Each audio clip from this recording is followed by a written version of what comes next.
সারিয়াকান্দি চরাঞ্চলের মানুষের উন্নয়নে বগুড়া এক সারিয়াকান্দি সোনাতলা আসনের সংসদ সদস্য আলহাজ কাজী রফিকুল ইসলাম বলেন, আমাদের কোনো কাজ বাকি রাখবো না। যাতায়াতের সুবিধার্থে চালুয়াবাড়ি, কাজলা, কন্যিবাড়ি এবং বোহাইল ইউনিয়নের মধ্যে একটি 2 লেন বিশিষ্ট সড়ক নির্মাণ করা হবে। চরের মানুষকে নিরাপত্তা দিতে সেখানে একটি পুলিশ তদন্ত কেন্দ্র স্থাপন করা হবে। বাস্তবায়নের জন্য ইতিমধ্যে সংসদে কথা বলেছি, যা আগামী ডিসেম্বরের মধ্যেই বাস্তবায়ন হবে। নৌবন্দর ঘোষণা করা হয়েছে, ইতিমধ্যে সরকার গেজেট প্রকাশ করেছে। অতি শীঘ্রই নৌবন্দর কাজ শুরু হবে। এটি বাস্তবায়ন হলে নদী শাসন কাজ সব সময় চলমান থাকবে। চরের মানুষের চিকিৎসার জন্য সেখানে একটি 20 বেডের হাসপাতাল, কৃষকদের জন্য হিমাগার স্থাপন করা হবে। যমুনা এবং বাঙালি নদী ভাঙ্গনের হাত থেকে চরবাসীকে রক্ষা করতে ভাঙ্গন রোধে স্থায়ী টেকসই কাজ বাস্তবায়ন করা হবে। প্রতিটি ইউনিয়নে একটি করে উচ্চ মাধ্যমিক, চরাঞ্চলের শিক্ষার্থীর জন্য একটি কলেজ স্থাপন করা হবে। শনিবার দিনব্যাপী কাজলা ইউনিয়নের চরঘাগুয়া, কর্ণিবাড়ি ইউনিয়নের ডাকাতমারা, মূলবাড়ি এবং বোহাইল ইউনিয়নের মাঝিরা এলাকার যমুনা নদী ভাঙ্গন কবলিত এলাকা পরিদর্শনের সময় তিনি এসব কথা বলেন।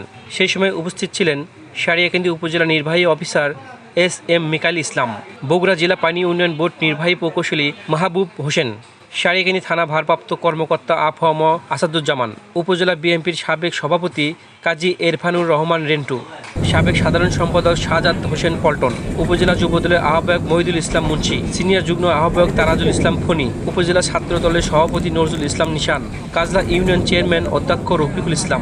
আপনাদের জন্য আমার যে তরফ, এটা এই 5 বছর ইনশাল্লাহ পরিপূর্ণ হয়ে পাবে।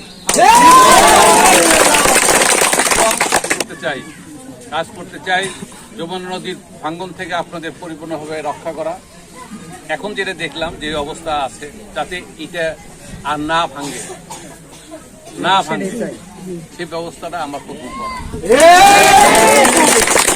আর দ্বিতীয় কথা হলো যে সামনের এই বন্যার পরে যে শুকনো মৌসুমে ইনশাআল্লাহ তাআলা আমার সেই কাজ শুরু হবে, যেটা আর কোনোদিন আমি 100 বছরের কথা বললেন না আমাদের ইউনুস সাহেব, আল্লাহর রহমতে আমরা যতদিন বেঁচে থাকবো ততদিন দেয়নি কষ্ট দেন মানুষ হয়ে দেওয়া। তারপরেও ফাঁক করতে কিছু আসলে আমরা সেগুলো আবার স্থায়ী ব্যবস্থা করব। আমাদের এইখানে রাস্তাঘাট নাই, আপনাদের এখানে শিক্ষা গ্রহণের ন্যূনতম মানে যে একটা মানুষের যে প্রয়োজন, সেই প্রয়োজনগুলো আমরা দিতে পারিনি কত স্বাধীনতার পরে। আমি চাই এখানে বালিকা বিদ্যালয় হবে, এখানে কলেজ হবে, এখানে এই যে হাসপাতাল, একটা হাসপাতাল করতে চাইছি 4টে ইউনিয়নের জন্য, 4টে ইউনিয়নের জন্য একটা হাসপাতাল। আমাদের কোনো কাজ আমি বাকি রাখবো না, আপনাদের প্রয়োজন যেটা আছে সে সবগুলো কাজ আমি করব। সুমন সাহা, সারিয়াকান্দি সংবাদ, বগুড়া।